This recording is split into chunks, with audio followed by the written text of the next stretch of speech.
It's coming. It's coming.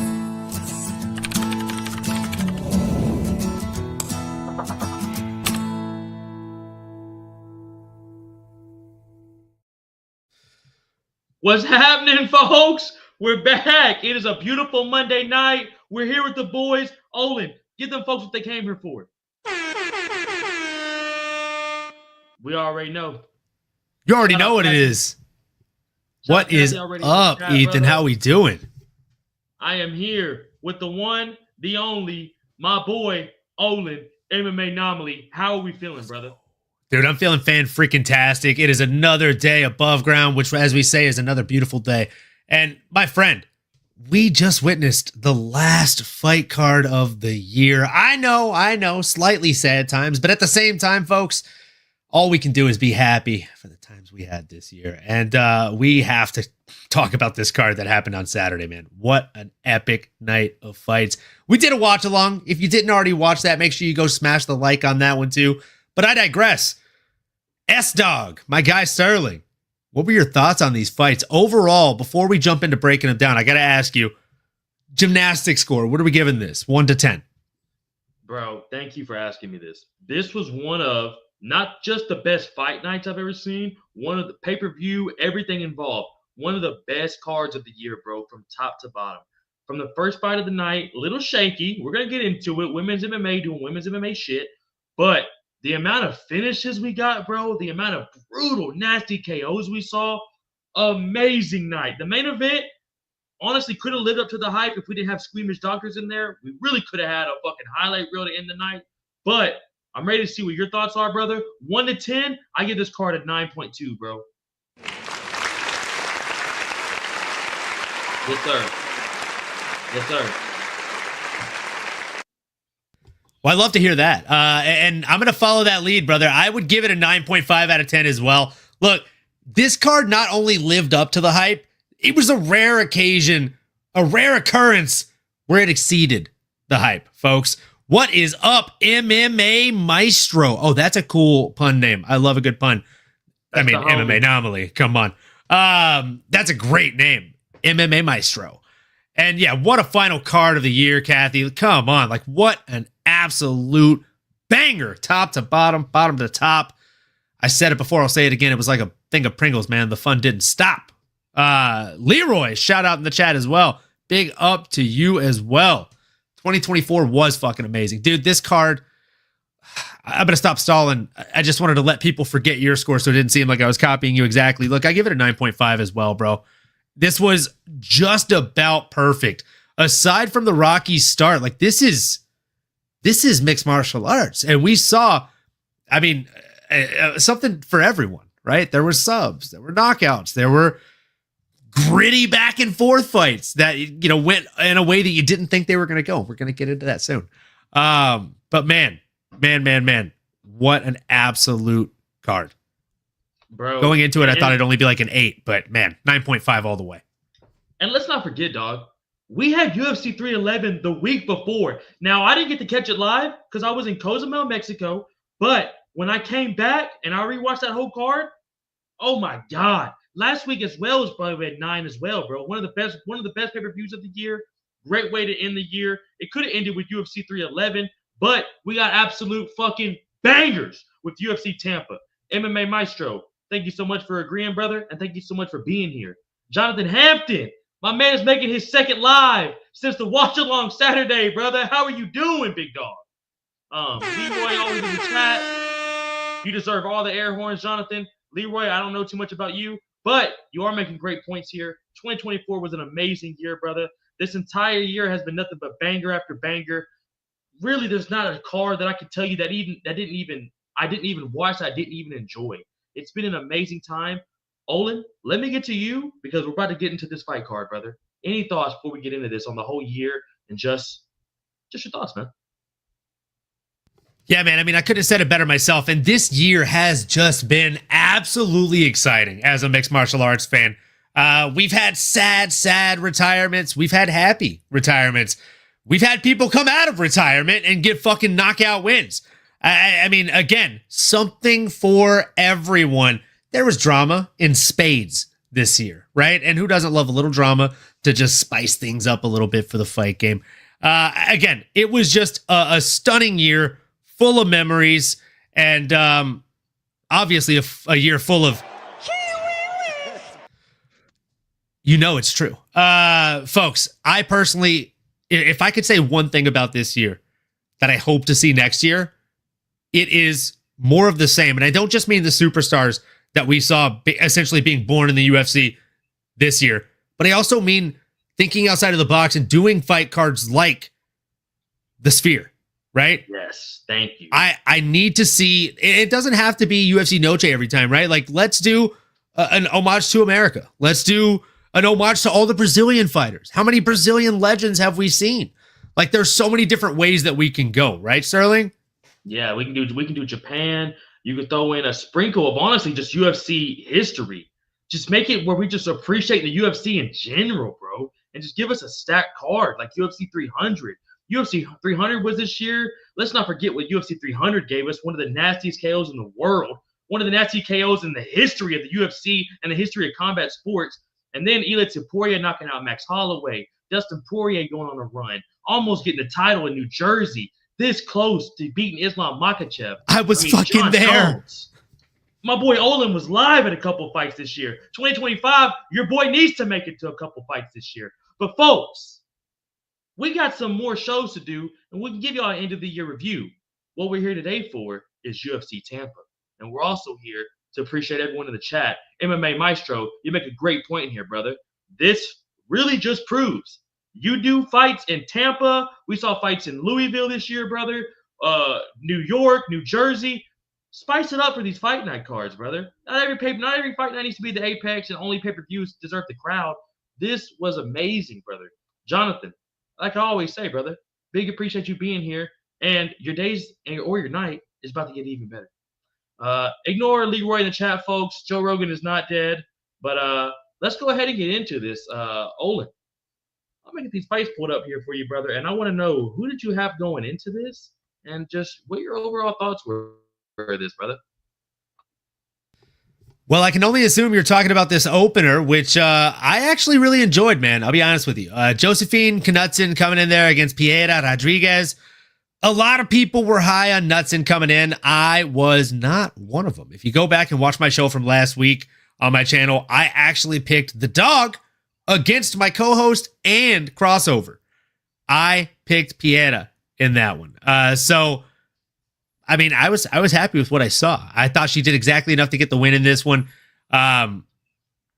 85 strikes to 67 and 36 significant strikes to 26.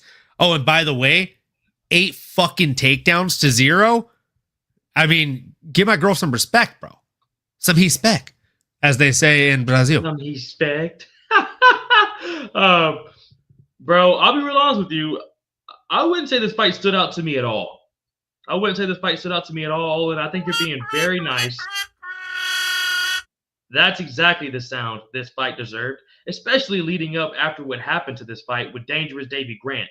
But we'll stay on this fight for about 15 more seconds, folks, because I don't want to disrespect women's MMA too much, because we also had another one that did not lead up to it. But overall thoughts, not that great, Olin. Like I said, I gave you the 6-second, 7-second breakdown of it. Overall, not too great. But you got to respect anyone. Yeah. You got to respect anyone who goes up there and tries, brother. Like also another man who goes up there and try, who has been in the UFC for so long now and does not get enough respect, brother. Dangerous Davy Grant versus Ramon Tavares was exactly the fight we needed after that boring-ass fight. Brother, who did you have going into this? And man, can we give some respect to Dangerous Davy Grant? 11 years in the UFC, still fighting young dogs, always putting on a show.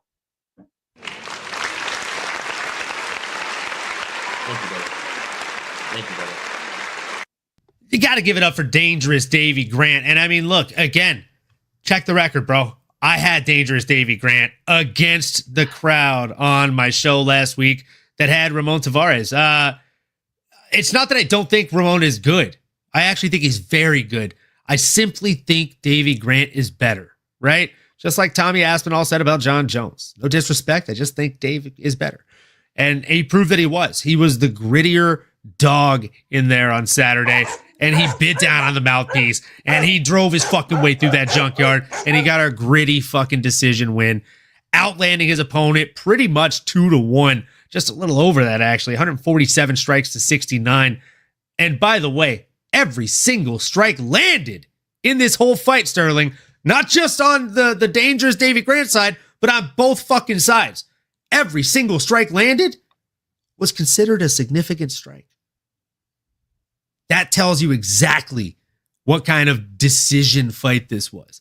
This was a gritty, bite down on the mouthpiece, slang them and bang them kind of fight. Sterling, the people are dying to know. Tell them what you thought of this fucking fight, bro. Who'd you have going into it? Like my man Captain said at the bottom, dangerous Davey Grant always got that dog in him. That dude is a junkyard dog by definition, a British junkyard dog. This dude is always in there for fights, bro. And as you saw against Ramon's very good at boxing. His boxing was fucking nasty, but he's just a young guy who hasn't had that much experience in the UFC yet against a guy like Dangerous Davey Grant, bro, who's fought fucking everybody. Chito Vera, I mean, fucking legends of the game, bro. This dude's been around for ages. Rafael Sunsao, Pedro Munoz. I mean, he's seen everybody, man. And then he hasn't fought in a year recently. I don't know if you heard too much about that, about his injury and him not even being able to fight this last year. So this was Davey's first fight of the year, bro. And honestly, man, I just love seeing him fight. He's such a cool dude, always has a smile on his face, and never puts on boring fights, bro. And anyone that's been around the UFC 10 plus years, it's just a motherfucker to deal with, man. I completely agree. I mean, that veteranship makes it extremely hard to contend with. And he's the type of guy that even when you land shots, he wears them very well. He doesn't even do the fake poker face where he's like, no. Oh yeah, come on, it didn't hurt. He just doesn't react. He'll just eat the shots and walk through them like, all right, and then he's landing his shots and you're like, what the fuck do I have to do to put this guy away? And you realize fairly quickly that it's, I mean, pretty close to impossible to do that to somebody like Davey Grant. Like, he is like a Terminator inside that octagon, bro. I love watching this guy fight. If he decides to hang him up, good on him. I would tell him the same exact thing I told Dustin Poirier when I met him this year. Like, if you don't ever fight again, I think you've done enough for the sport. But if you do, I will hope to fucking be there because you put on shows. And same for Davey Grant, man. Like, if he retires, good on him. He's done enough for the sport. If he goes out there and fights another time, I can guarantee you I'll be watching it, brother. Yeah, bro. And I don't know. I'm trying to figure out the right words to say this. All these OGs have been fighting lately. The Anthony Smith last week, Chris Weidman last week, Clay Guida, Cub Swanson, Colby Covington. You know what I'm saying? Jim fucking Miller twice this year. Miller twice, bro. UFC 300, Bobby Green.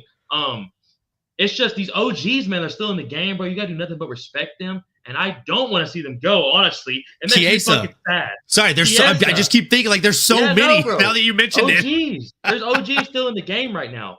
And like Leroy said, where's Coach Eric at? Eric's being a little soft today. Eric didn't want to make the recap today because the watch-along was so long, as he just said right here. Exactly the noise you deserve there, Eric. But I appreciate you being in the chat, my boy. And how about the Texans yesterday, Eric? How about the Texans? Stingley's the best corner in the game, man. Shout out Eric for getting your boy tickets to the game yesterday. That was a long-ass recap. If you didn't already watch it, go back and watch it with the boys, MMAnomaly, your boy Leroy in the chat, and as always, Eric Valdez127. But not to bring the vibe down, brother, but we got to get into the next fight. And I'm sorry to do this to you. Miranda Maverick versus Jamie Leanhorth. Brother, let's keep this within 45 seconds. Give me your thoughts on this. So this was a bit of a grinder of a fight. I can't tell you it was my favorite fight in the world. I can't tell you it's my least favorite fight in the world. I can tell you I won't go back and rewatch it. And I can tell you, fear the Maverick, folks. Look, this girl is an absolute stud. She is an absolute beast. We all knew how this fight was going to go. Nobody is surprised. And I mean, nobody is surprised. So with that, we cue the Top Gun music, and you know, we get the fuck on with it. But not for too long because we don't want to get a strike. Sterling, what'd you think about this fight? Brother, what I think about this fight is this. I'll give y'all 10 more seconds and we're moving on. It's the most women's MMA fight I've ever seen. Miranda Maverick doing Miranda Maverick shit. Not a lot of action. Honestly, Dana just gave y'all time to go to the restroom and get ready for some real shit. Because boys, girls, whatever you want to be called, ladies, gentlemen, we had a banger with Michael Johns versus Felipe Lima. Oh, thank you. Thank you. This fight right here got us back in tune, baby. Give me your thoughts on this, brother. And what are your thoughts on Felipe Lima just being an absolute fucking dog? Well, I'll tell you one thing. I don't think he's a dog. I think you got it wrong. This man's a fucking lion. Okay? He went out there and the way he was pushing forward, the way he was landing strikes, and the form in which he was doing it was damn impressive. I thought Miles Johns would have done a little bit more damage than he did as far as on the feet. But at the same time, like, he throws so fucking weird, does Miles Johns, right? He just hip fires in this weird way. Almost like a young Nate Diaz and Nick Diaz, the way that he throws. Like, very unpredictable strikes. Which I think was making it hard for Felipe Lima to make the reads. But even so, he still only ate 35 strikes, which is wild to me because his opponent attempted 143 of them.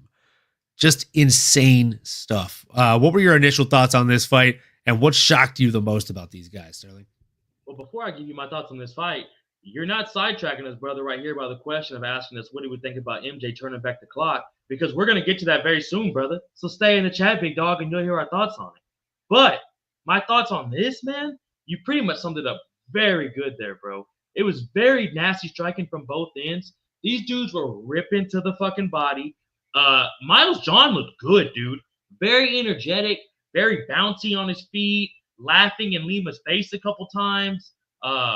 Just having a good time, it looked like, out there. But like you said, bro, Lima was here to be killed or fucking killed. That dude was not here to play around. He was pressuring Miles John the whole time in his face too, man. And you gotta love when 135ers come up to fight, bro. I don't know what it is, the difference from the 125ers to the 10-pound difference in 135, but it is a tremendous amount of power and speed up there, brother. Couldn't agree more, man. The speed, the power, and the precision. Like, whenever these guys were actually in the pocket, they were landing. There was a lot of times where they were, just throwing to throw some, outside of range. But I'm impressed by both these gentlemen. I can't wait to see both of them get back in there. But more importantly, I think it might be time for Felipe Lima to get a real top 15 ranked opponent. Who would you like to see? I was just about to tell you that, brother, before we moved on. Who would you like to see next for Lima, man? Because there's so many fucking killers that aren't even in the top 15. Well, I mean, directly for him, it's tough, right? Like you said, there's kind of a killer's row in the weight class in which he competes. So for Felipe, I'd like to see him fight. Big Sav in the chat, by the way. We're looking that up. Shout out Sav in the chat, baby. What up, Sav? Love to see you in the chat. Shout out Sav. Shout out everyone in the chat right now. We big appreciate all of y'all. I mean, if they do give him someone in the top 15, I don't think it'd be crazy to say maybe give him like a Dan Ige coming off a loss or an Edson Barboza. Ooh, I like Edson Barboza a lot. I like Edson Barboza a lot more, if I'm being honest with you. Yes.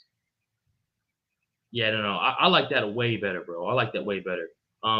There's just so many matchups where you could get them. There's 135 we're not even thinking about, bro. That, like I said, aren't even ranked. 145ers. 145ers. I'm sorry, that aren't even ranked right now, too.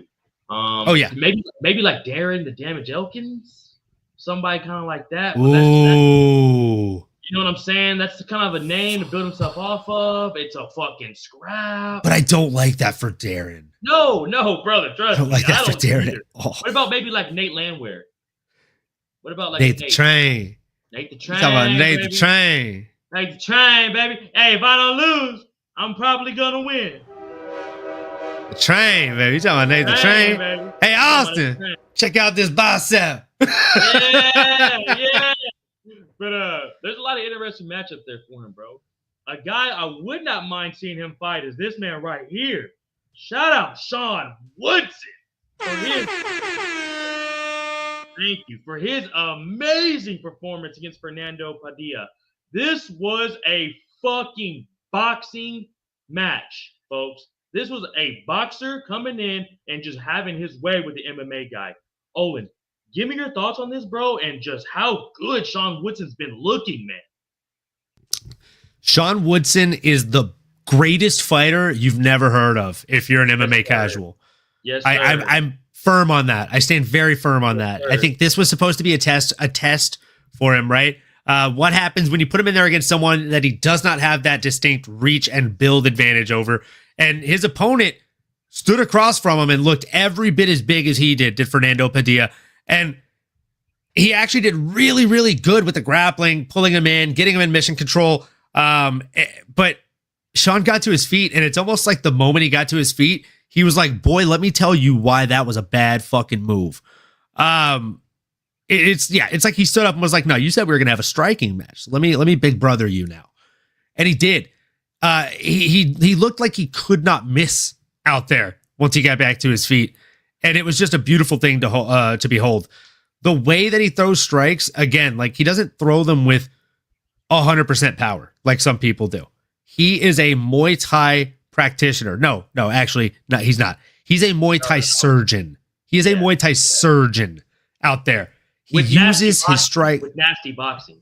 Yeah, but it's still like a Thai style boxing. Like he turns everything over, and he's ready to throw the elbow in there at all times. And it's he's nasty. So long. He's so fucking long. It's so beautiful the way that he does it, bro. Like that's why I love his boxing, because he does the big brother move. Woodson is fun to watch. You are absolutely right, Jonathan Hampton. He does that thing that big brothers do where they hold your hand, like their hand out. Yes. But Eric knows he can literally post on you and then just pop. And it's so nice to watch. But what he does though, Olin, he'll post on you like that, and he'll bop, and then he'll rip to the body. He's not keeping it there. He's posting on you, getting that range, and he's so long at 140, bro. At 145, I don't know if people know this. Woodson used to fight at heavyweight. Let's all take a moment to realize that. I know Brian Battles used to fight at heavyweight, and he now fights at 170, which is very impressive. Jared Cannonier 145, 145, bro, and that Born Ready tattoo. Oh man, oh shout out St. Louis's own Sean Woodson. And remember that fight in St. Louis? Oh, dude, no, I've definitely seen that fight in St. Louis. He was money in that. Like he is a fucking beast. The dude is a beast. He is a problem. The slow-mo replay of that knockout was lightweight hilarious. You're not wrong, Eric. Dude, the posting is just disgusting. The boxing is so crisp, as MMA Maestro said in the chat. And man, it's a sight to behold. I think that this guy, you got to give him somebody ranked at this point. Like Sean Woodson is that fucking guy. And again, put him against somebody like Giga Chikadze. Oh my God, Olin. I'm over here cooking, brother, with some Cajun spice. Shelby. Jesus Christ. Dude, I love that matchup. And he deserves a ranked guy, man. He's been in the UFC before COVID. People don't know about this. We got these new fans now. Sean Woodson's been in the UFC prior COVID, bro. And it's been taking 3 to 4 fights a year. He's just in here with motherfucking killers. Or maybe like Charles Jourdain. Maybe like a Charles Jourdain. I'd be happy with either one of those. I love those. And Eric, you do have a good point. That is why you get me on them leg kicks. But brother, I got my range. And never break the void. Shout out Demetrius Johnson. But I love watching this dude fight, man. I've been a huge Sean Woodson fan for so long. It's so cool now, man, to see the recognition he's starting to get now from the fans. Kind of remind me of like when Charles Energy was coming up, and now he's starting to get a little bit more respect now at 125. I love watching these guys, man, that they've been in the UFC for so long, coming out here just getting bombs. And MMA Maestro, woo, dropping fire in the chat. Dude, that's a money fight, my friend. That's a money fight. Him and Alex Bruce Leroy Caceres, that's money. God. I'd pay to see that for sure. And obviously my boys knows that Sean Woodson was a very thick boy before he leaned up and came down to 145, folks. Facts. Leroy said he went back and watched this card again. Manel Kopp was low-key the performance of the night. Leroy, that is a wild take, bro. Considering the fact we got guys like this who fought right after Sean Woodson and kept the streak going. Shout out Joel Alvarez. If you don't know, folks, now you're about to know. Joel Alvarez versus Jakar Close went exactly like I thought it would, but nastier. Olin, give me your thoughts on this Spanish assassin. Man, I'll tell you, I thought Joel was going to go out there and get a submission, but the knockout that this man went out there and got was disgusting. He probably could have gotten that stoppage a handful of strikes sooner than he actually did, right? But instead, he cradled this young man's head. He cradled this young man's head under his strong embrace, like he was on a date, dipping this young lady in for a kiss. But instead of meeting his sweet lips, he met a sweet fist about 6 or 7 fucking times, my friend. It was disgusting. Just holding them up. Here, a couple more for your troubles, my friend. And the ref saw enough. No, yeah, exactly. He was out. You saw his arms go out. But the ref, I think it took at least 2 or 3 after he was out for the ref to be like, oh shit, I think he's done. That was tough. That was some pride striking right there, man. I was excited to see it. And can I just real quick sidebar? You said earlier when I mentioned that the Sphere should do other nations, you said Japan. Bro, if they did a pride card, I don't care what the ticket prices are. I would sell an organ. I would sell an organ to go to that. Bro. Oh my God. Like when you said Japan, that was like planting the idea. I'm thinking about like what the movies they would show too, like the clips. They would show Crow Cop. They would show fucking Emelianenko. They probably show Fyodor Emelianenko. Yeah, bro. Oh my Takanori, God. the Fireball Don Kid, Fry. Gomi. Don Fry too. They probably show that the fucking when they were just clinching and knocking. That's what just made me think of you saying Japan again, because that's what this fight made me think of when he grabbed his head and just started. Rampage Jackson. Oh my God, bro. Versus Wanderlei Silva 3 times. Yeah. And honestly, folks, if y'all got any more matchmaking as we're talking, drop it in the chat. Y'all are dropping some fire matchups right now. I fucking love it, dude. But yeah, bro. Going back to Joel, this dude's fucking a killer, man. Have you seen his fights prior to this? This dude's a motherfucker. He's a motherfucker indeed. He is a motherfucker indeed. He is a problem for anybody he fights. And I do have a name on the tip of my tongue for him when you're done with your breakdown. Oh, no. Go ahead. I was just going to say, it reminds me a lot of the Golden Boy that fought at the Sphere. But what do you got? I like him versus Jalen Turner.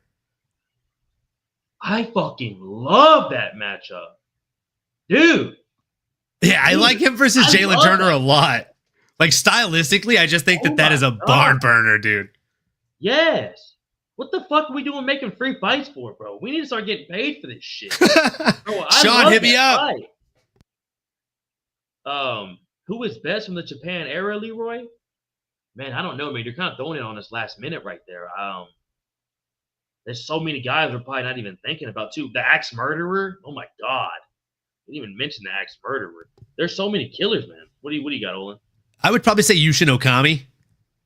Ooh, yes, sir. Yeah, see, I don't know why you thought Gokhan Saki.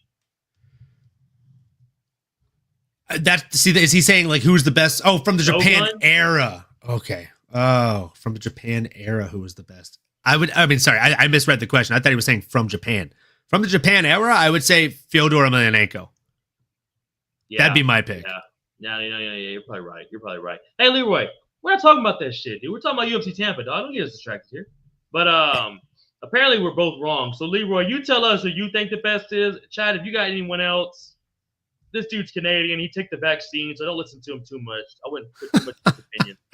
But is there any other thoughts, brother, on these two absolute warriors that we got to watch? And let me tell you this. Is that it for Jakar Close? I don't know if that's it, but it's got to be close. You know what I'm saying? Close? Got to be close? No? Nothing? Nobody? Got it. I just got it. I was pulling up the gotta next be close. fight, and I was like, what the fuck did he just say? It's got to be close. Oh, that's a good one, Leroy. You know what? You are correct. I am wrong. I bow to you. I bow to you. Leroy. Gank. The way this motherfucker talks whenever you do those little breakdown things. I love Busterton so much. He's definitely Leroy. How did we not think of that? That shows you Leroy's age. Leroy's pushing 50. Who else is pushing 50 though? And got 50 We don't age shame here, Sterling. Okay, you're right. We're all going to be there. You're right. You know why we don't age shame either, brother? Because this man, the ageless Michael the Menace Johnson, with the performance of the night tonight, baby. Bro, go ahead and take this because you won't talk for 7.5 minutes if I do. I am so fucking happy to see the Menace back in the win category, brother, with a nasty fucking knockout. What are your thoughts, Olin? Just a fucking visceral knockout here, man. And as you know, if you want to see the bets, tune into my show tomorrow. We'll go over all the bets that cashed. But we hit quite a few. And this was one of them. I had Michael Johnson by finish. I knew this man was going to go out there and get it done. And I knew the boxing was going to be the differentiator here. As MMA Maestro said, my GOAT, MJ. Look, my favorite fighter of all time is Dustin Poirier. The fact that this guy beat Dustin Poirier means I will always root for him because that makes that win age better for my guy, Dustin Poirier. And also, I know people don't get lucky over DP, right? Ottoman is the real deal if he took an L to MJ. To your point right there, bro. If you lose to Michael Johnson, bro, you're good. You're good. That dude's a motherfucker. He just said, bro, he knocked fucking Dustin Poirier the fuck out. I'm pouring a shot out for fucking Michael Johnson, bro. Brother, let's go, bro. I'm about to pour a shot and hit a blinker for Michael Johnson. I'll do it with you. We're both doing it. We're both doing that. And this isn't your little nicotine pen, folks. We're talking pure. I don't know if I can say it on the chat for copyright. We're talking pure. Good stuff. Good stuff. Pure good stuff. It's not your vitamins, and this isn't Coca-Cola. So this ain't your mama's pen. This ain't your mama's vape. The Menace Johnson with the nasty KO. One for the OGs. Been in the UFC 15 years. Back when you could make your own shorts. Fought Dustin Poirier, Justin Gaethje, fucking everybody you could think of in the 155-pound division. Khabib. Anybody you could think of. This man's been fighting in the UFC since you could smoke cigarettes on airplanes. Come on now. This is for Michael the Menace Johnson. Shout out America's top team. Let's fucking go, brother. Let's go. Cheers to you all.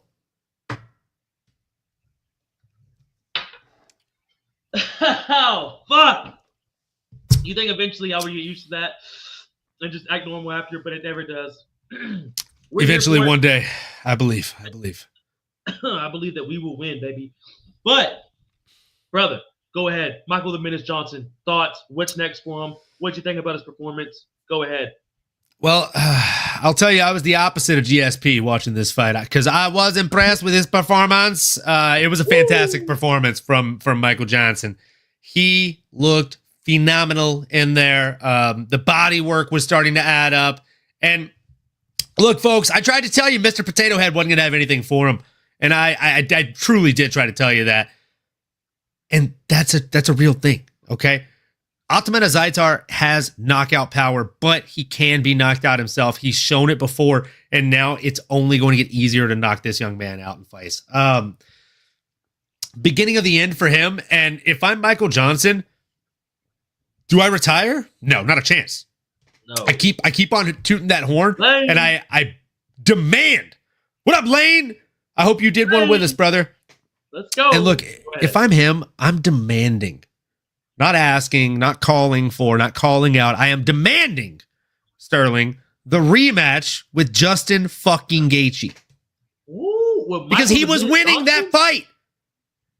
Wow. Bro, Michael's not even in the top 15. You want to jump all the way to Gaethje up there? I don't think UFC is going to do that. Dude, this is America. This is America. We can do whatever the fuck we want, Sterling. And bro, and also like Leroy said in the chat right here, Great stat. MJ was the last person to beat Tony Ferguson 12 years ago before it went on that incredible run. I'm telling y'all, man, you fucking casuals have no idea who the Menace really is, bro. Remember the Black Zillion days, brother? You remember those fucking days? Do I remember the Black Zillion days? You know who my favorite fighter was before Dustin Poirier existed in the UFC? Rashad Evans, bro, who started the Black Zillions with his old coach. Of course I remember the Black Zillion days, brother. And another point here by MMA Maestro, he's only 38. Those hands were looking nasty, bro. And at lightweight, it is crazy to see, brother. Never missed weight. Michael Johnson always makes weight, always fights 1 or 2 times a year, always in great fights. I've never fucking watched a boring Michael Johnson fight, bro. I'm still trying to get over the fact that you asked me if I remember the Black Zillion days, bro. You asked me if I remember the Black Zillion days? You merely adopted the dark. I was born in it, molded by it. What do you think about I didn't see the light until I was already a man. What do you think about this matchup, bro, between MJ versus Bobby Green? Man, I think MMA Maestro just really likes violence at this point, if I'm being honest with you. Based on this guy's suggestions. And I'm not mad at the vibe. I think that'd be a fun matchup. I think we'd see crispy, like crispy fried chicken, crispy fucking boxing on the line there, bro. 2 very, very crisp jabs. I think Crossover said on his show last week that Michael Johnson has one of the straightest left hands he's ever seen. And it's true. But so does Bobby Green. So, King Green. If they're both, still wanting a fight, sign me up for that one. I'd watch that fight. Hey, if you fancy yourself a boxer, and you don't like fucking takedowns or jujitsu or ground game, folks, this is the fucking fight of the night every time. You put Bobby Green and Michael Johnson in an octagon 10 times, it's 5v5. No one's going to know who walks out of that alive. That's why it's such a great fucking fight, bro. And like my man said right here, Usman, to this day, has still said MJ has given him the hardest rounds in the gym, brother, between everyone he has fought. And folks, don't listen to Leroy. Listen to what this man's talking about. Don't listen to Sterling. Lack of a response. That Tom Hardy impersonation was dope. I get that, brother. Did he kill that? He nailed that shit. For a second, did I think Bane was in the chat in my fucking ear? I did. But we're talking about Michael Johnson, baby. I'm trying to give the Menace the respect he deserves. But also, we appreciate you being in the chat, Leroy. So, let me ask you this before we move on, brother, to this main card, which was absolutely fucking stacked, just like these prelims. What do you see next for Michael the Menace Johnson?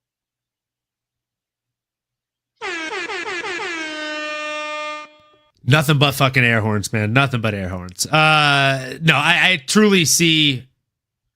It depends on if he really wants to continue fighting. Like, did he say anything about retirement? Because it's got to be edging its way up close. He said he has 5 more years. If he said he has 5 more years, then again, I'm banging the fucking doldrums, and I'm literally grabbing the mic, Michael Chandler style, and I'm saying, Justin Gaethje, if you can ever get your house in order and get back in this octagon, I'll see you at the top. I'm not surprised, motherfuckers. Hey, Justin Gaethje, you're taking everything I work for, motherfucker. I want to fight your fucking ass. That's what we need to see from Michael Johnson. You know what the real money fight is me, not these other motherfuckers you already punked at the presser. I was your first fight in the UFC, motherfucker. Back in the Fox Sports days, bitch. Come fuck with me now. ESPN Plus, co-main, fucking Justin Gaethje, Michael the Menace Johnson, motherfucker. Wait. You have to pull up this last chat right now from MMA Maestro, who is cooking fucking fire. Or hear me out, guys.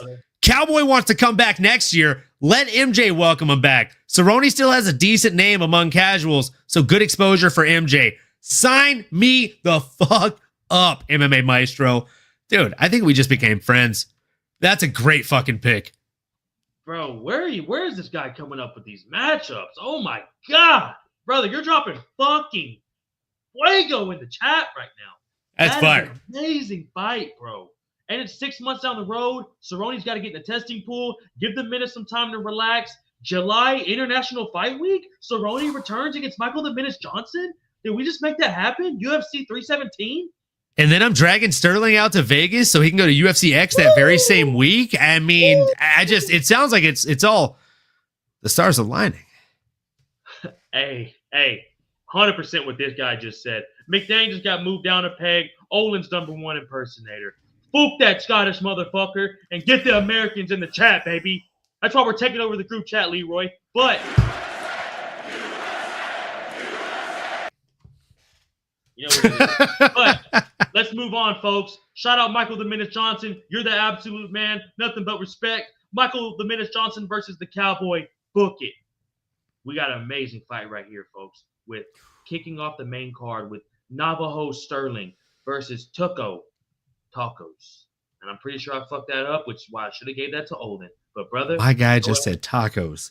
Go ahead and correct that for me. I completely botched that. Sometimes I wish we weren't live so I could edit this shit out. But here you go, folks. I fucked that up. Navajo Sterling, take it away, brother.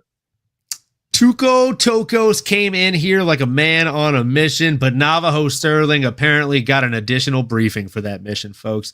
He had some additional intel coming into this when it seemed, and he just seemed to be a step ahead of Tuco Tocos everywhere the fight went, other than the takedowns, and that's only because Navajo didn't attempt a single takedown in this fight. His opponent, however, did attempt 9 and went 33% on those, hitting 3. Only landed 34 total strikes, 32 of which were considered significant, but his opponent doubled up on that, landing 78 significant strikes and 99 total strikes. The man just seemed to be too tall and too long and too lanky in this fight. Sterling, again, he just seemed to be too much, but if you want to pull that last comment you had on the screen up again, I agree with MMA Maestro. Sterling is overhyped in my opinion as well. I don't think that he is going to fare that well when they put him against top-level competition or even sub-top-level competition. You put this guy against someone in the top 20, and I'm going to let you do your breakdown. I'll tell you some names I have in mind that I'm saying this about. But no, let me know what you thought. Are you riding the hype train, bro? Are you drinking the Navajo Sterling Kool-Aid here? Well, they had me during the Contender Series. I'm not going to lie to you. During the Contender Series, I wasn't that Navajo Sterling train, especially out of the city kickboxing gym he trains out of, and just the fucking power this dude brings. And we need some new young blood in the light heavyweight division.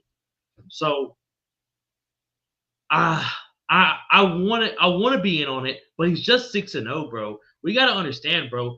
These motherfuckers are young in the sport. Like Michael the Menace Johnson, how many fights does Michael have? Over 50, probably over 25 in the UFC. You know what I'm saying? Jakar Close probably even has 10 fights in the UFC. Like guys that even lost on this card that aren't even big name stars, but are still been in the UFC around and can put on shows. It's just hard, man, at 6-0 to really buy the guy's hype. And the dude he fought, I mean, let's be real. This was a setup to get finished in the first or second round to start the main card off with. The UFC doesn't have cans at all, but they have matchups. They have fucking favorable matchups, which is why Alex Pereira was able to shoot up so quickly. Imagine if they gave him like Apollo Costa or Marvin Vettori coming up instead of Sean Strickland and Bruno Silva. You know what I'm saying? So they don't have cans in the UFC. They have very good matchups, and they know what to do with them. So I think this was one of those where he was supposed to come out and absolutely wipe the floor with this guy and just show out. But it's the UFC, brother, and it's hard as fuck, as we saw with Bo Nichols and Paul Craig. Sometimes these young guys, man, they need a little bit more experience to step up to a guy like Taco, who is just a vet, man, and he's a gamer. So it's hard to put these guys away, bro. Those are my thoughts, and shut the fuck up and throw it to you, brother. Great breakdown as always, bro. Look, I already gave my 2 cents, but I will give a couple more as far as who I think he should go up against next. And the reason I think that he falls short if he does actually get thrusted even into the top 20, top 30 here, right? So if we look at outside of the top 20, how do you think this guy fares against a Jimmy the Brute Crute, bro? I think Jimmy does bad things to him. Yeah. I truly do. And then also, what about Marcin Prachnio? I think that guy probably takes him to the ground and probably does bad things to him. Vitor Petrino, the guy who got knocked the fuck out against Jacoby. What do you think he does to him? You know what I'm saying? Yeah. What do you think Jacoby does to him? Jacoby's not top 15. Dominic Reyes, Ryan Spann. Oh, don't do that to him. Don't do that to him. You know what I'm saying? You know what I'm saying? Like, yeah. But great take from Leroy right here. The truth is Sterling, which you spelled it wrong. That's my name. Wrong Sterling. Was taking a kickboxing approach. I suspect it was nerves. Like I said, bro, yeah, he's very young. He was trying to maybe do the Carlos Alberg thing. And imagine throwing him to a guy like Carlos Alberg. There's some motherfuckers, man. God. That's what I'm saying, bro. There's some motherfuckers at light heavyweight, and that's why I kind of want the hype to be up there because we need some new young blood. But I mean, we're not bad, baby. Not bad. I think he's gonna get abused by these bigger, stronger guys at light heavyweight. Like my MMA Maestro said, Crute abuses him on the floor, and that says a lot. 100%. Like, yeah, I agree. Crute is one of those guys that will float 5 and 10 and fight all the killers on the way. 100%. 100%. Facts, bro. But you need that guy. He's not the guy. Yeah, he's not the guy that'll ever have the best record in MMA. But when you look at it, you're like, if you look at him just on Google and you're like, oh man, that's a tough record. And then you look into his actual full resume, you're like, but look who it's against. like what a guy. And bro, there's so many guys like Anthony Smith's like that. Anthony Smith's 38 and 21. You would be like, why the fuck is he in the UFC? Look up Anthony Smith's last 10 fights. It's a motherfucker. It's a killer's row. It's a who's who. Dustin Poirier. Dustin's record's way better. I'm not hating. I mean, Dustin has literally the resume, in my opinion. He's fought everyone in his respective weight class. That's what you need to take a sip of after your shot of whiskey, bro. I know. Fuck. That's it. But I know that just burned. But but bro, Michael the Menace Johnson. I mean, there's tons. You can keep going. Nate Diaz is what, 21 and 20. I mean, fuck, dude. But he's one of my favorite fighters, and you know what I'm saying. And everyone, facts. Nate Diaz, it's fuck you. You know what I'm saying? Like Darren the Damage Elkins, bro. Like he's not gonna win every fight, but I promise I'm gonna tune in and I'll be cheering to the fucking my top of my lungs. Cub Swanson. I mean, we can do this all day. We can do this all day, bro. I mean, it's just. These guys are Dustin Jacoby. I mean, you never know with these motherfuckers. Wait, man. MMA Maestro said I have some news on Dustin's next fight. Go on. Dustin Poirier? He's fighting again. Are you talking about Dustin Jacoby or Dustin Poirier? That's actually a very, very important point. This is a good point right here too. I mean, shit, Johnny Walker. If you want to push him, but Johnny Walker's fighting Anthony Smith's twin. Boskin Goskov. Yes. He's fighting. How did I know that guy's name? I'm impressed with that. Bro. I'm glad you knew who I was talking about, bro. The creative fighter of Anthony Smith without the tattoos? Yeah, bro. Chill with these matchups, starting to think it's Guru's burner account. Hey, I'm telling you, bro, MMAstro, this dude's dropping nothing but fucking fuego in the chat. I'm glad to have you in here, brother. And honestly, you kind of got us on the edge of our seats right now. I want to move on to the next fight. Here we go, boys and girls. We got some news about Dustin Poirier's fight. Heard it from a friend at a meet and greet that Dustin said max mid next year. Oh. We're going to that. For the BMF. I don't know. Yeah, no, BMF title. BMF belt. International Fight Week. Last fight of his. Oh, my God. International Fight Week. Do you remember their first fight? Oh, my God. I remember their first fight and I remember their second fight. This will be their third fight. Oh, they fought at 145. Yeah, you're right. They fought at 145, 155. Do it to 170. Let's go 170. Let's go. Max Dustin, no weight cut. BMF title. Holy fuck. We got fucking fuego in the chat. Let's go. Shout out whoever MMA guru sent this guy. MMA Maestro, you're the fucking man. I don't know how you're doing this tonight, but we big appreciate you. And brother, we got 5 more fights to talk about. And this next one's a little personal to your boy. And I want you to start it off because I don't know where to go with this. We got Adrian Yanez versus Daniel Marcos, brother. Well, my man. I'll tell you what we do with this. I'm pouring up another shot because this is just sad. This is just sad. I'm upset about it. I also bet one on it. So, it's what we do on my show. A bet made, a debt paid. Leroy said skip this fight, and I'm just about with him on this. Oh, Miss Talking Mary about the next one.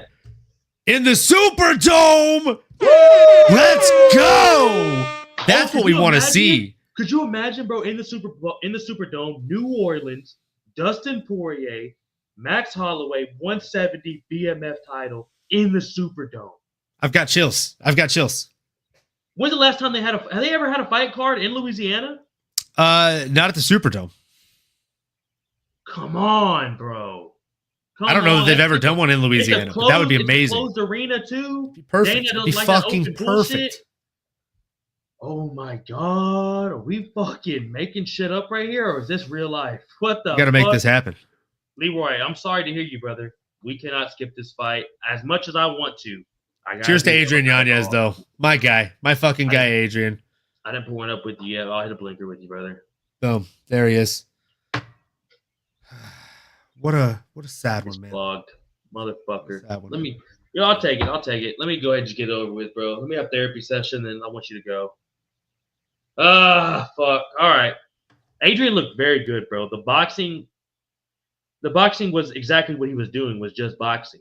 He didn't mix it up very well at all. No leg kicks at all. Was mixing up to the body, very nasty, dude.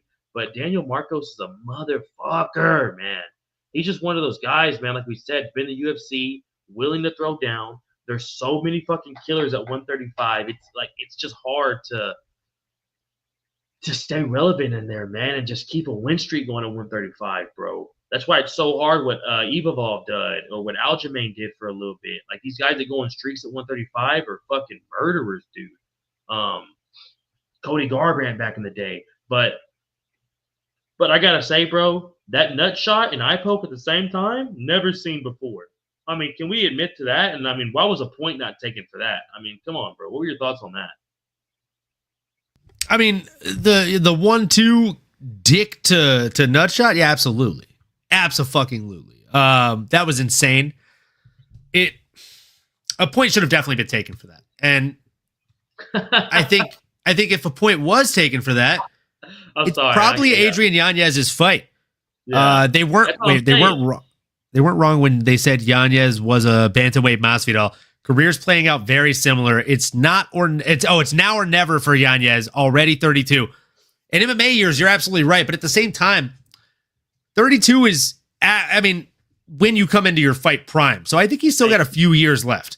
Fight prime is between 30 and 35 because that's when your brain catches up to your body. So Yanez is still aging. He's still getting better. And honestly, his fight IQ is there.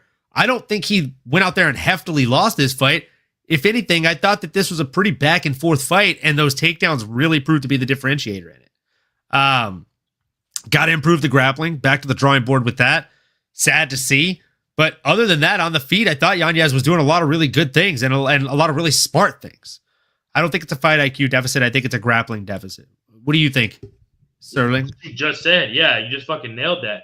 The way Marcos mixed the MMA and like the actual like fights rather than a boxing fight with Yanez was just so much better. And then that clinch work, bro. What were we talking about during the fight? The clinch work was nasty. The way he was able to turn Yanez's body like it was absolutely nothing and control him against him. Yeah, bro.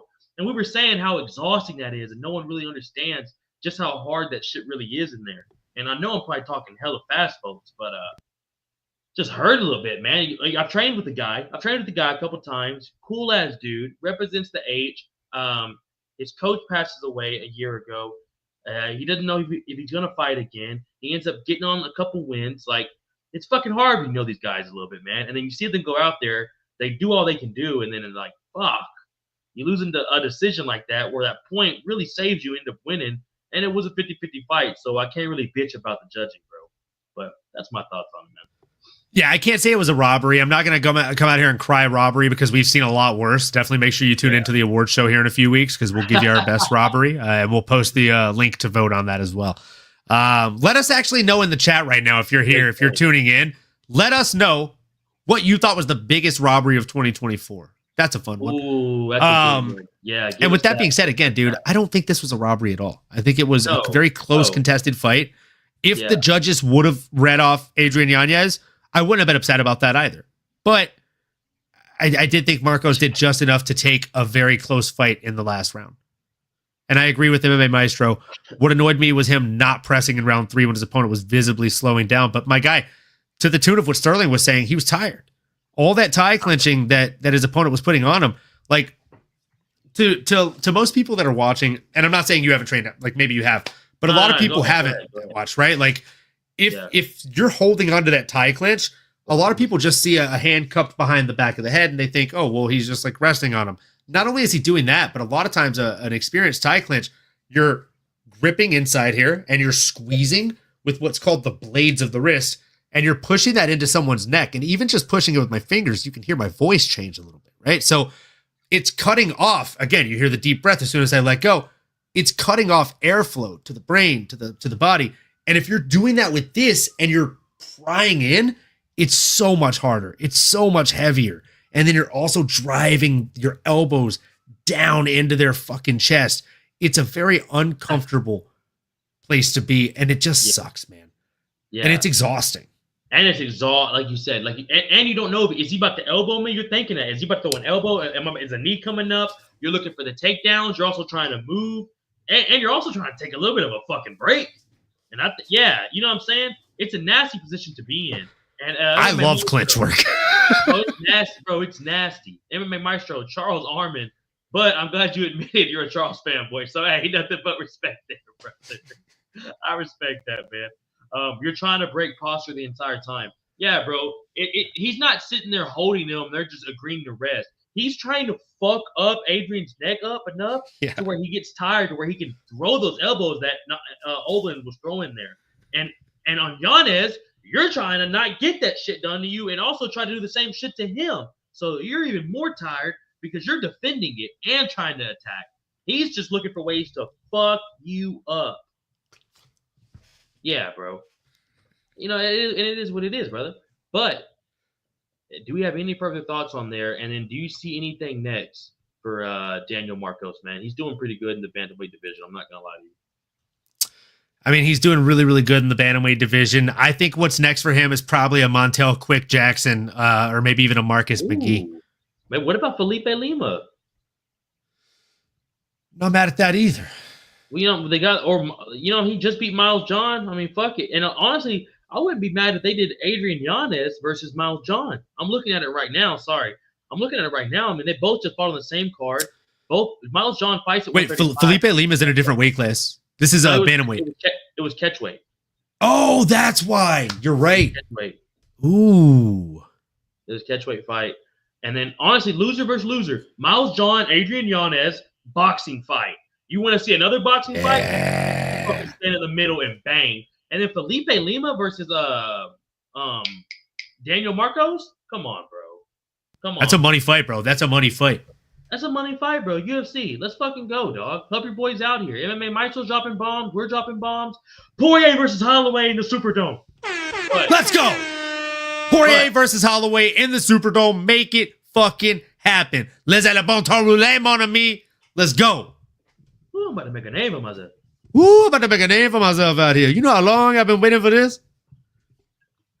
Speaking of that, you know how long this man's been waiting for a brutal knockout? Shout out the boy, the hyena, Dustin Jacoby versus Vitor Petrino with a Kamaru Usman, George Masvidal-esque KO. Olin, take it over and let me know how fucking happy you are for the fucking hyena, Dustin Jacoby. The hyena! What a fucking guy. It was just a fucking anime-style knockout blow. The man went down so animated, and it was just such a heavy, heavy shot that landed. Precise, on the chin, waited for his opponent to throw. I mean, just picture perfect. And it was a nice fight before that, too. Like, it was just a fun fight to watch. Fairly even. Both men had landed right over 40 strikes, 40 to 47, and 40 to 45 in terms of significant strikes. What stood out to me the most is that Dustin stuffed all 4 of 4 of Vitor Petrino's takedown attempts. He was making him shoot sloppy and worried, right? So, my fucking goodness, my friend, it was tough. It was tough for him. But it was not tough for those of us, like myself, that happened to have voted and betted on our guy, the hyena, Dustin Jacoby. That guy was fucking nasty in there. And I tried to tell people, like, don't sleep on this guy just because he hasn't had necessarily the best run in the UFC. Look at what he's done in kickboxing. Look at who he's fought. Fought Alex Pereira in kickboxing. Alex fucking Pereira didn't say no. Doesn't say no. He's one of those guys that always signs the fucking dotted line, and you got to put some respect on his name. I agree with Leroy here. Jacoby doesn't get enough credit. He does not get enough credit at all. Goes up there and gets it done. What do you want to see next for this young man, Sterling, in the light heavyweight division? You have any names on the tip of your tongue here? I got a couple names, brother. And while I'm doing that, can you pull up the rankings for me? And can you pull up Dustin Jacoby's last 5 fights? Because I feel like he's fighting all top 10 guys, man. And if they're not top 10, they're up and coming killers. Off the top of my head, bro, in the light heavyweight division, I want to say maybe a Dominic Reyes would be fun, but Dominic already knocked him the fuck out, so I don't want to see that rematch already. Ryan Spann wouldn't be bad. I wouldn't mind a Ryan Spann fight. I'm trying to think of the top 10 right now in my head. Jan Blachowicz got a fight against Alberg. I would have loved to have seen that. Oh, that'd be a fun one. Yeah. Do you got the rankings pulled up right now? So I have his last few pulled up, and I have the rankings pulled up. So his last, I'm going to actually do his last 6 instead of his last 5. So starting at number 6, lost to Khalil Roundtree Jr. Oh, by the way, it was a fucking split decision loss. With Khalil, who nobody goes to decision with, bro. Come on. Who's a motherfucker who fucking put Alex Pereira's toughest fight to this day right now. So, next. Exactly. Next was Azamat Mirzakhanov. His name ends in OV, folks. Come on. Of course it was unanimous decision loss. After that, he fought Kennedy Nchukwu, who you've seen on a fucking little bit of a run here lately. And oh, by the way, he beat that guy. How long did it take him, Sterling? Do you know? Heavyweight. Exactly. Do you know how long it took him to beat him? I'd say under 20 seconds. It took him 1 minute and 22. Not much longer than that. To knock him the fuck out. Bro. This man fights at heavyweight now. So if that tells you anything, it tells you that he's a fucking banger. And then after that... Sorry, I didn't mean to interrupt you. Candy you're good. A nasty fucking knockout. So, I mean, come on, bro. At heavyweight. Come on, bro. Keep going. My bad. Nasty knockout. Nasty knockout at heavyweight. And, dude, after that, he signed the dotted line to fight a man who is atomic. Alonzo Menefield. Oh, and by the way, he didn't get knocked out. It went to unanimous fucking decision. And then after that, as we all know, he signed the dotted line against Dominic Reyes. That sucked. 2 minutes in, ate a knee, or a punch and then a knee. And then, I mean, that's all she wrote. And then this Vitor Petrino, man, just put him lights out, put him on stilts, put him on skates, whatever the fuck terminology you want to use. All I know is Vitor was hurting for certain in there in that fucking fight on Saturday night. I want to see this guy get pole vaulted up. Where is he sitting in the rankings, Sterling? He's sitting at number 18 according to Tapology. Above him is Alonzo Menefield, Anthony Smith, Ryan Spann, Bogdan Guskov, Johnny Walker. That'd be a fun one. Dominic Reyes. Don't want to see that rematch. Azamat Mirzakhanov. Not yet. Volkan Ozdemir coming off a loss. That's not a bad option. And Alexander Rakic sitting at number 9. I don't think we should go much higher than that. I think Ozdemir, bro. Ozdemir's coming off a loss. Everyone else is matched up. Unless Jacoby wants to wait a little bit, a lot of those guys are already fighting each other. So Ozdemir would be a fun-ass fight, bro. Oh, my God. Unless because all the other ones are rematches. It's like, come on, man. Ozdemir would be a fun-ass fight, bro. Absolutely. I don't know what this means, but I fuck with it. Shout out Juice Man in the chat, baby. Chano's Harley drinks Dark Nut. That's what he said. That's what he said, boy. You don't speak Irish, boy. Is Juice Man Irish? I don't know. I mean, I just feel like if it's funnier if you read that one in an Irish accent. That was good. Hey, he's already fighting, Leroy. He's fighting Johnny Walker. But not everyone can be MMA Maestro with the matchmaking, Leroy. We appreciate the try. It was a valiant one, and we do appreciate you. Please hit that like, comment, and subscribe. Yeah, everyone in the chat. By the way, we got 86 of you in the chat right now. Big appreciate everyone in the chat. We got 54 of you on X. So slide on over to YouTube at MMAnomaly or SDawgsMMA Talk, whichever one you want to hop on. We big appreciate both of you. If you're wondering where the fuck is it, just slide down below, baby. Hop into YouTube. Come join with the boys. Also, you can hop in the chat. Come chop it up. We got Leroy. We got Juice Man. We got MMA Estro. We got Ethan Cathy. Every once in a while, Eric's in this motherfucker. Come hop in, boys. Come say what's up. But do you have anything else before we move on to Manel Kopp and Bruno Silva? Not even a little bit, my friend. This is the biggest fan I've been of a Kopp in as long as I can ever remember. Let's go ahead and talk about Manel Kopp. Coming in here against his opposition, Bruno Silva. What a fucking banger. But before I jump into it, I would just be an asshole if I came on your show and didn't let you take the lead on this fucking banger of a fight. Dude, Sterling, talk to us. Tell us how this fight made you feel inside. Well, brother, honestly, I was really excited to kind of see where you were going to go with this. But I'll take the reins, baby, and I'm not talking Santa Claus. I was very excited for this fight because Manel Kopp's been getting a lot of shit ever since he had that fight with Makayev. But, bro, I think that was more Makayev being just a boring-ass fighter. I've never seen an exciting Makayev fight. Cake's always put on exciting fights, bro. The fact that he just says fuck Adesanya after is hilarious to me. He's down to get down with anybody. Kopp's fucking 140 pounds soaking wet, 5'3", and is out here to get down with fucking Izzy. It's hilarious. I fucking love this dude. This fight was amazing. This fight was an MMA fight. Now, I'll tell you this right now. Kopp was feeling his shit. He was popping. He was moving. He was dancing. He was taunting Bruno. He was literally hands down. Bro. Oh, what you just, bro, when he hit the... He hit him with the Matrix. Stop trying to hit me and hit me. Bro. Oh, my God.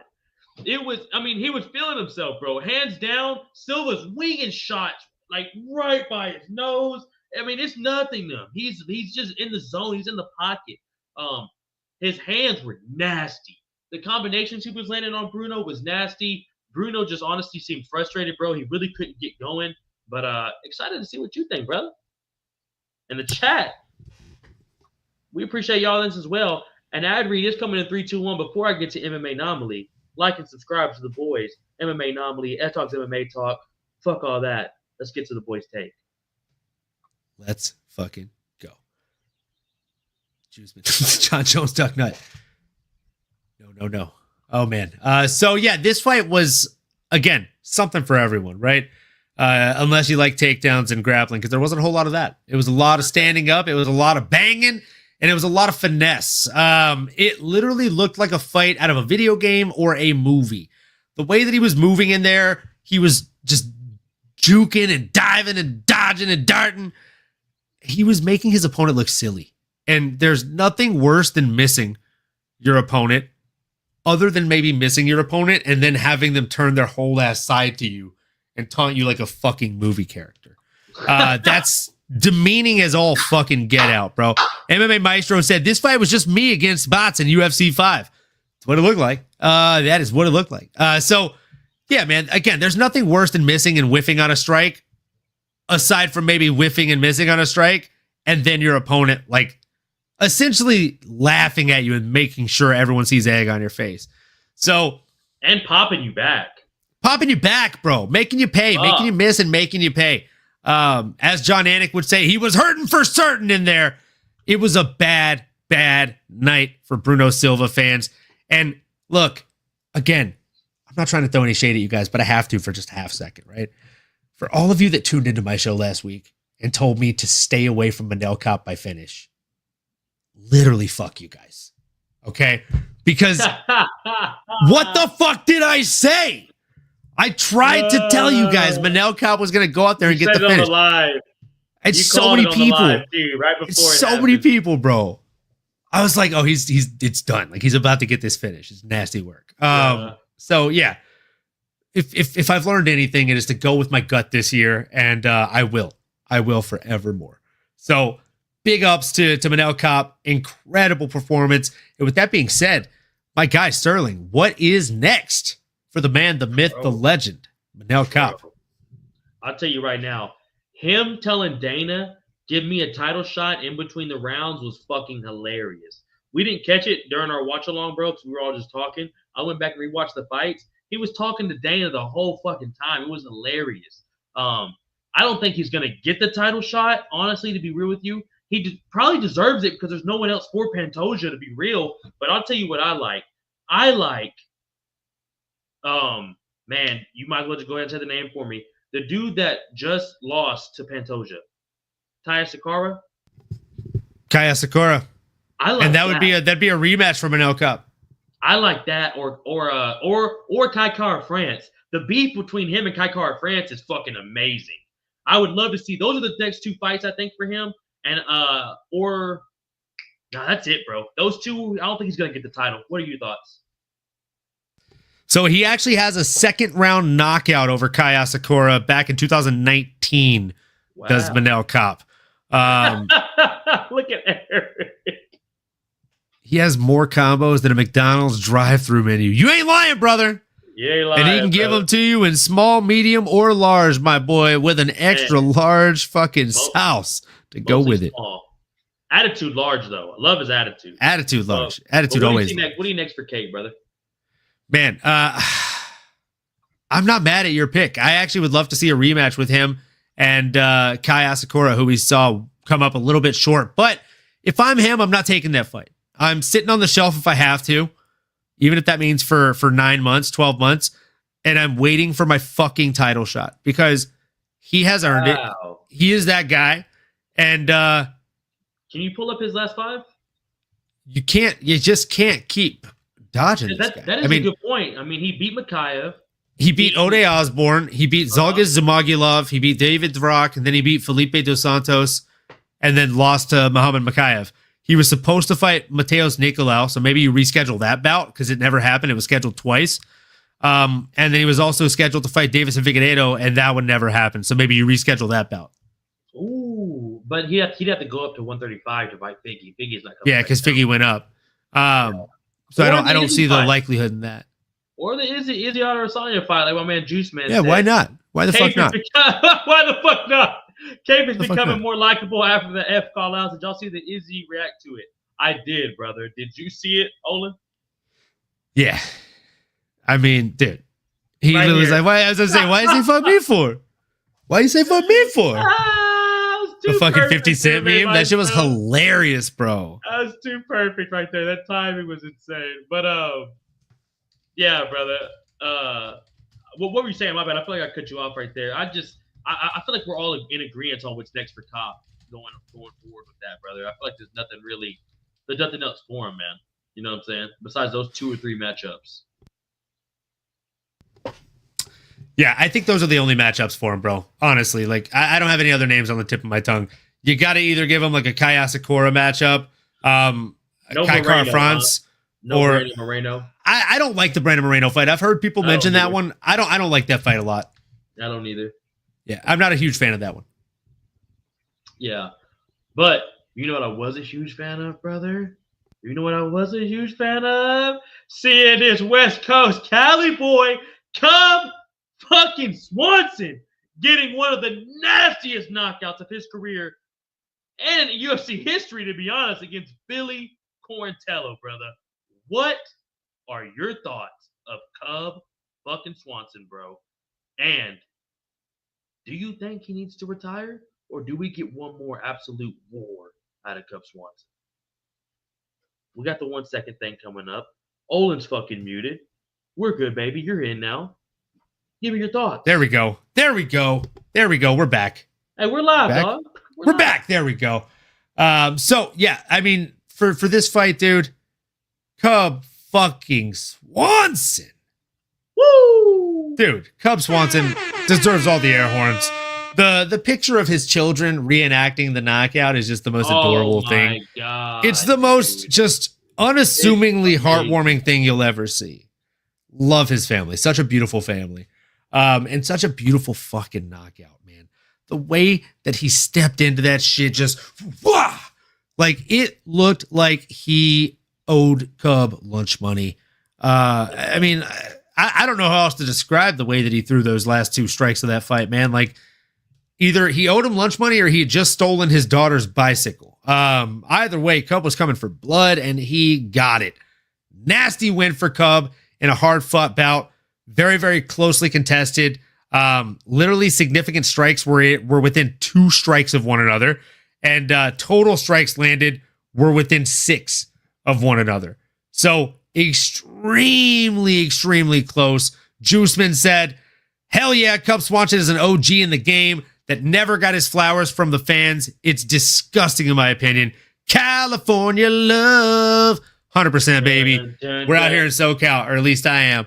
So we fuck with Cub very heavy. We love him. And he also manages one of my boys, Ian. So shout out to that guy. I know Ian was probably Ian was happy than a motherfucker, bro. I literally was like, Ian, I know you're happy right now, bro. Hey, and think about this, bro. Cub can't retire in Florida. My man from the West Coast, baby. We gotta retire in Vegas. We gotta get a car. Or California. Let's get a UFC San Diego. Honda. Let's get UFC San Diego. We back, bro. They did it a couple years ago. Pachanga. Hey, hear me out here, brother. I don't know if you want to already get to what's next for Cub, because we can talk about that beautiful knockout. How Billy was still in that fight. It was not a dominating fight. Cub could have fucking lost it with decision. It was in Tampa, Billy's backyard. Judges fucking sucked this year. So I'll tell you this. Cub Swanson versus the Superboy, Dun Hun Choi. Run that shit back. Hall of Fame fight in your career in San Diego on a fight night, co-main. Give me your thoughts. I'm not mad at that at all. I don't hate that for 1 second, bro. Like I think that's a fun matchup. There are other matchups that are available. I will tell you. And one of them that I like is Edson Barboza. I know I threw the name out earlier, but we're talking 2 legends of the game here. But Barboza's not at 45 no more. Oh no, he went. Oh. He's at 35. Remember we had Barboza for Lima. Yeah. Pull 145 up. I mean, he's probably not gonna get nobody ranked. He's still ranked at 145 on the UFC website. That's why I was confused. He's ranked number 15. Oh, Barboza is? I think you're talking about Cub. Yeah. No, not Cub. While you're looking that up, MMA Maestro, I think he has 1 or 2 more left in him. But if this is the end, perfect way to go out. Fuck it. Running back with Doo Ho Choi. My dog. That's what I'm saying, brother. That literally got inducted into the UFC Hall of Fame this year. It was a beautiful acceptance, and both men couldn't deserve it more. So I'm with it. I'm happy to see that one play out. But let's see. Are there any other folks that we think he should go in there against? Off the top of my head, Darren Elkins. I mean, I know Darren Elkins would be a fun one tonight, and it's very winnable. It's a very fun, winnable fight for him to go out to. Alex Caceres is another legend fight that I think legend versus legend. That's 2 OGs in the game. Yeah. I think they fought before, actually. I'll be real with you. I'm pretty sure Alex Caceres and Cub Swanson have fought. What's that? I'm pretty sure Alex Caceres and Cub Swanson have fought in the past. Have they? Bro, it's so long though. That's one of them OG fights that probably happened in 2012 that I'm for some reason thinking of. They have not. Oh, Alex Caceres, Cub Swanson in San Diego. I mean, I like that too, brother. They have never fought. If it's not going to be Doo Ho Choi, I think that KO Cub got just refueled him to reconsider retirement. Even I would want to go in. Yeah, bro, it's hard, man. And you even heard what he said, bro. He told his wife this is going to be the last one. And then he saw his wife in the background waiting for him to be like, yeah, this is the last one. And then he's like, we have to have a conversation. We'll see. Yeah, but we're going to have a conversation. We're going to see in the whole 5. So it's hard. It's hard for these guys. I'll tell you right now, bro. We need to do a list on this too one day. I need to do the top 5 best retirements in the UFC. The best retirement in the UFC. You want me to tell you right now? I'll tell you for free right now. The best retirement to ever happen in the UFC was Robbie Ruthless Lawler. That's the best retirement I've ever seen. Knocks Nico Price the fuck out and then gets the video montage immediately right after in Florida, his hometown. Crowd erupted. I mean, it was like I'm about to cry thinking about it right now. That's the best retirement in UFC history. So It's hard, man. It's hard to want to go out when you get these knockouts, bro. Not many guys get a knockout and retire. It's usually off a loss. It's hard to knock a motherfucker out and want to dip. Ruthless Robbie Lawler is one of the few guys to do it. If you could think of some other ones off the top of your head or the chat, let me know. I can't think of too many, boys. But it's hard. It's hard to end on that KO, man, especially one that fucking brutal. No, that was literally the storybook fairy tale-esque ending, right? Like you can't get much better than that. Yeah. And I think Cub Swanson nailed it too, right? Like he had a very similar ending. If he chose to retire, that probably would have been perfect. So yeah, I'm in agreement, man. And I do think that the best next fight for him is either, I mean, it's got to be Doo Ho Choi, the Korean Superboy. It's got to be, man. It's got to be. They brought it up in the presser. He even said he liked it too. He said he doesn't hate that fight. It sounds like a fun fight too. It's already in the Hall of Fame. Run it back in Cali, bro. You know what I'm saying? Run it back in Cali, baby. I would love it. Leroy. Fergie. I know Leroy's always gotta hate. Ferg's retirement after he subbed Khabib was pretty sick. Leroy, fuck you, dude. That was in the alternate universe. Yeah. With that being said, we can go ahead and jump into the main event if you'd like. I was just about to say. With that being said, brother, let's go ahead and put a ribbon on this thing. We appreciate everyone being here, but it's not over. We got Colby Chaos Covington versus Joaquin New Mesa Buckley. And let me tell you, bro, this man said he wanted to get the old heads out the game, and that's exactly what he's doing, man. Joaquin Buckley is a bad motherfucker, bro, and he is on a hot-ass run. Give me your thoughts on Joaquin New Mesa Buckley absolutely beating the fuck out of Colby Covington. I'm happy, thank you! I mean, that's my immediate thoughts. That's my immediate thoughts. For those of you in the back that didn't hear it, I'm happy, thank you! Look, it was a fantastic performance from New Mesa. It was a fantastic performance, top to bottom. The timing on the uppercuts as these folks were coming in, I must say, guys, no glaze intended, but you all do a great job at recapping cards. Very fun and interactive. Wishing y'all nothing but success. Brother, we appreciate you. We fucking appreciate the absolute hell out of you. Give him the air horn. Give him the air horn. Bro, he killed it with that comment. That's the comment of the night right there. Let's fucking go. That's my dog, man. MMAnomaly Show's been here from the jump, baby. Big appreciation. Love that. Big appreciate you, my dog. But back to what you were saying. Yeah, man. I mean, look, Colby Covington might have to change his name from Chaos to Cooked, right? Because it's more like Colby Cooked Covington. He looked a hair slower in there and just a hair behind, right? Every time he would shoot in, it just seemed a bit labored and sloppy. He went 1 for 8 on his takedown attempts, 12.5% takedown accuracy there, folks, for those bad at math. And I mean, look, this fucking guy, New Mesa, he is a problem. I think that this guy has to fight Ian Gary next. You got to reschedule the bout that we were supposed to originally see. I think that one probably would have been a lot better contest than what we've got. And I think, if anything, all the Colby fans should be probably reaching out and trying to find that doctor that stopped the fight, trying to get her Venmo and sending her money and sending her flowers because she saved him. That fight only would have gotten a lot worse for him. It was the beginning of the fucking end, right? Just like when Conor McGregor's leg snapped in that third rematch against Dustin Poirier, it was a godsend for him because he was only going to lose by knockout again if it didn't happen. New Mesa was picking him apart at range, in the clinch, when he was trying to grapple with him. The uppercut was landing every time he'd try and shoot a single leg. It was disgusting, bro. So the doctor did him a favor and gave him some type of narrative to latch onto and cling the fuck onto. And thank God, because he'll be able to do that as he sails off into PFL or wherever he ends up. But I think the days of Colby Covington in the UFC are probably over with after Saturday. Is that first of all, bro, before I react to that fucking Fuego tape, shout out Big Juice Man, baby. First time here. I dig it. Big appreciate you, big dog. MMA Maestro said, hold on, brother. I'm crying. As a Kobe fan, I'm hurting. Brother. Sorry, friend. Leroy says, we are with you in prayer. And what a guy. What a guy. Before we get too much into what my man just said here, spitting bars, if your favorite berries aren't Ulster berries, you're doing something wrong. And if you ain't saying fuck Leroy, get out the chat, baby. Big appreciate you being in the chat, Nick. Always down to have you in here, brother. Kobe looked so old, bro. He looked very rusty, man. He looked very, like his shirt before he walked out, he looked very worn out and torn. Very worn out and torn before Kobe Covington came out and did that fake rip job there, huh?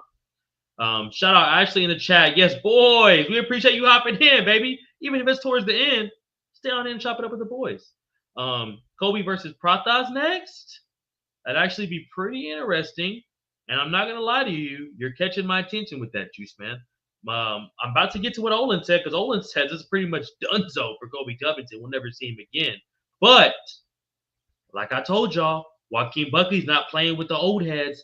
First Wonder Boy, now Kobe. And here's what's next, brother. Thank you for that, Maestro. Thank you for that. Because you know why, big dog? Next, Kamaru Usman. He's not retiring, brother. He is staying in here. I don't think Kobe Covington leaves. I think Kobe Covington's going to fight. Who fucking knows? Maybe honestly, Pratas, maybe a Neil Magny. Who knows? Maybe Chiesa. Maybe Chiesa. Him and Chiesa always had this weird little beef. But what's next for Joaquin Buckley is Kamaru Usman, the fucking old head killer, slayer right now. You really think Kobe's done, bro? For real? You think he's done? You think that's it for him?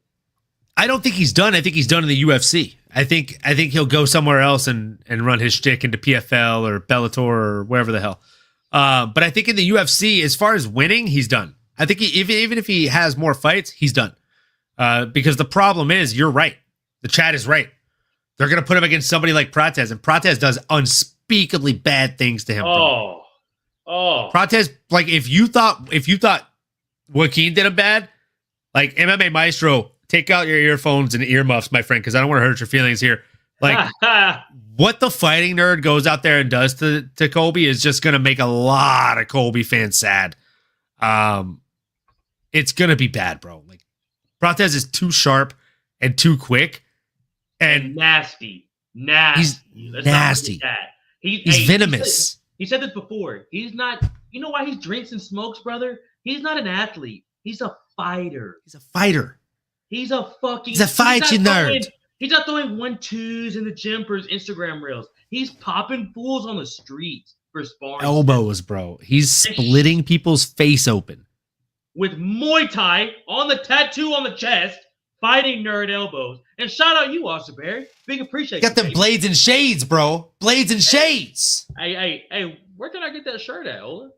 You can get that at the MMAnomaly shop, listed at the link in bio, folks. Make sure you check that out. The back is a little comic book reference to X-Men Days of Future Past. I'll stand up and show you that while you tell the folks what you think would happen in that Prates fight. Like, how bad do you think Prates would do Colby Covington while I show people the backside of this shirt? And while he shows you the backside of that shirt, Juice Man says Usman versus JDM is next. So while that is a fire-ass shirt, I don't think we're going to get a fire-ass matchup between Usman and Joaquin Buckley, if that is true. Because I don't know if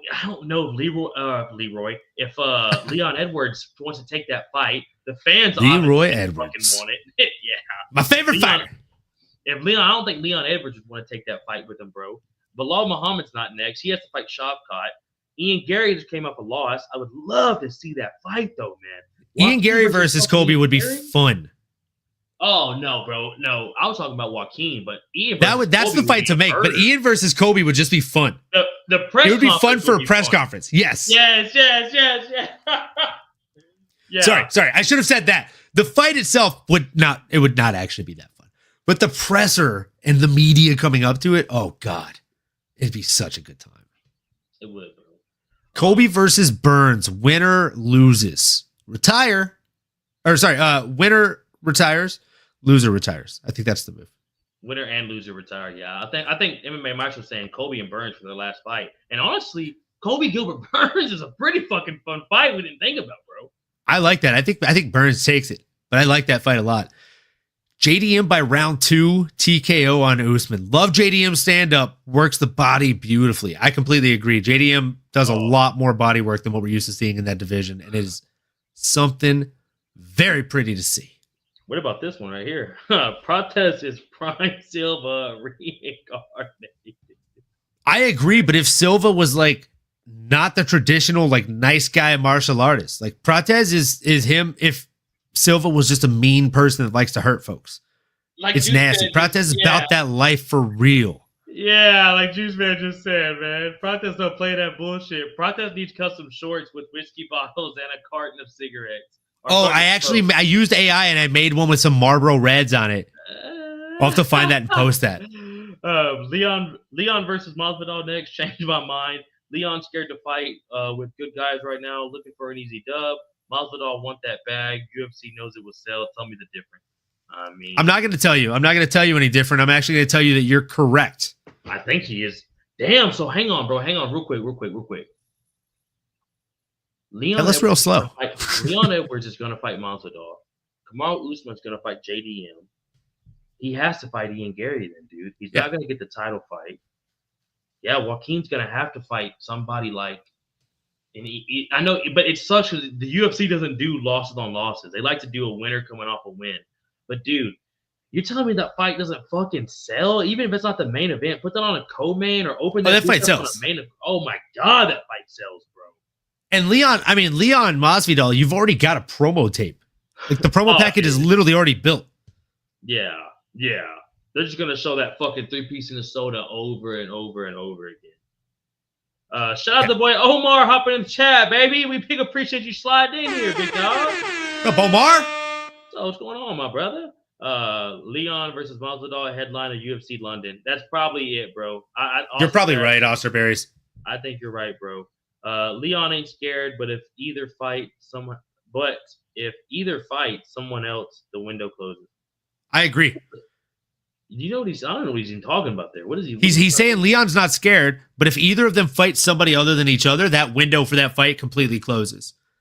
So if Masvidal and Leon don't fight each other as their next fights, they're never going to fight each other. I completely agree with that, Leroy. Masvidal's new podcast, he said he's in talks with UFC for Miami, and they brought up Leon to him. That's why I think it does happen. I agree with you, and I actually think it's a lot more likely that it happens in Miami because Masvidal won't be willing to go across the pond to fight Leon on his own home turf. And also, Leon does sell decently in the U.S. You put him against somebody like a Masvidal, it'll put asses in seats. They can do that as like a mid-year pay-per-view in Miami, I think. They'll probably do that close to like June. I think it'll be the pay-per-view right before International Fight Week. No, you're right. Because when are they? We got to think too. When are they doing the John Jones Aspinall fight? And where's that going to be at? That's probably July. That's going to be International Fight Week, maybe November. Man, I love you so much, Sterling. I love the wishful thinking. I like that you think that's going to happen. Bro, you know what I think is going to happen? This could be a very stupid take, and this is how I know we're getting towards the end of the show because I'm talking about shit like this. I think Jake Paul's going to low-key get in the UFC somehow next year.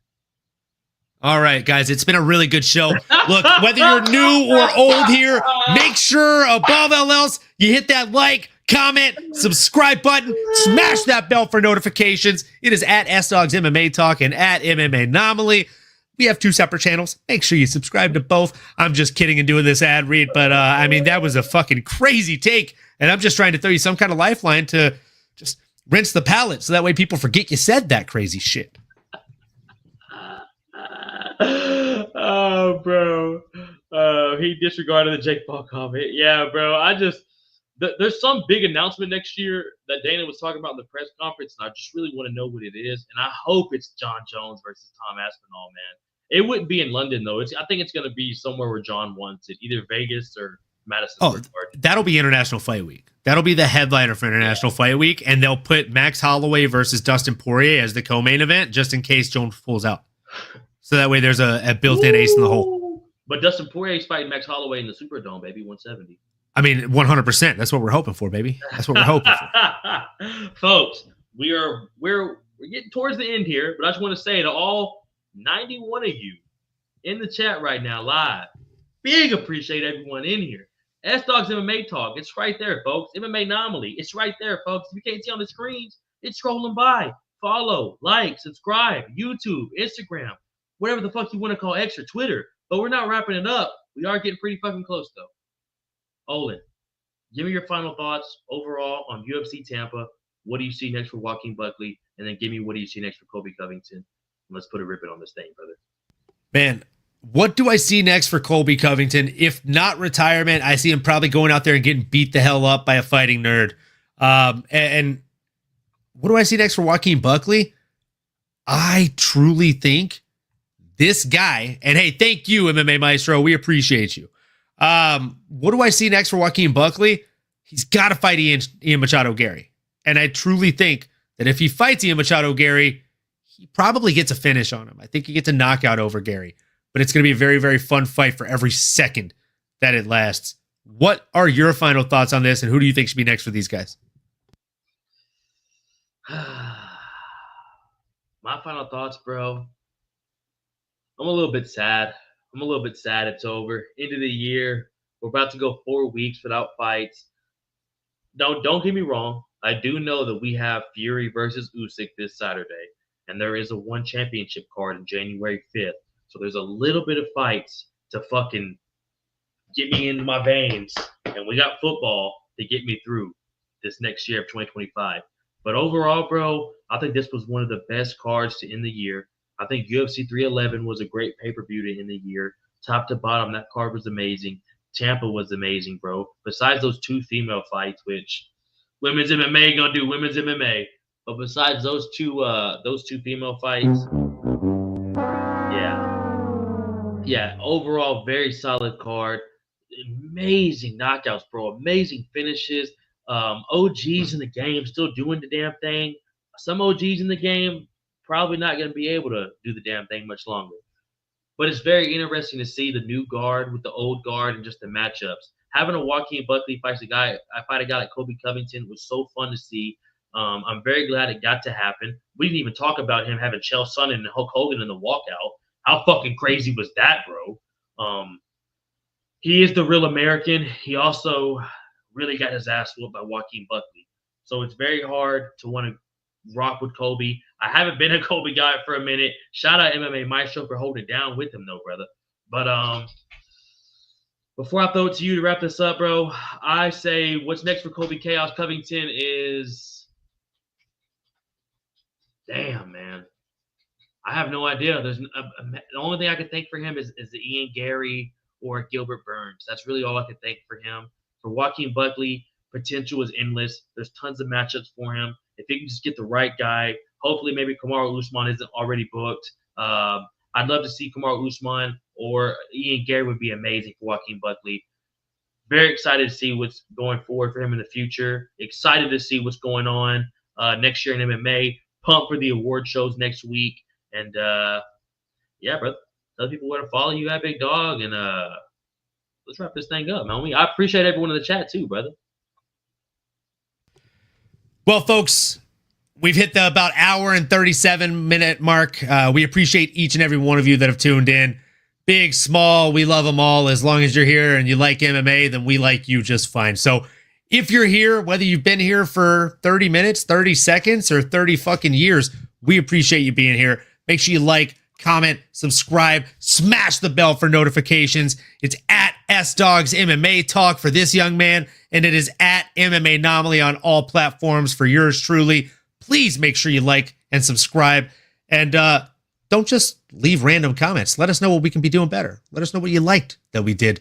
We're all about improving, just like the martial artists that we try and watch on TV. We hope to entertain you more and more each time you tune into us. So, folks, I've put up one last one. I appreciate each and every one of you folks being here. And with that being said,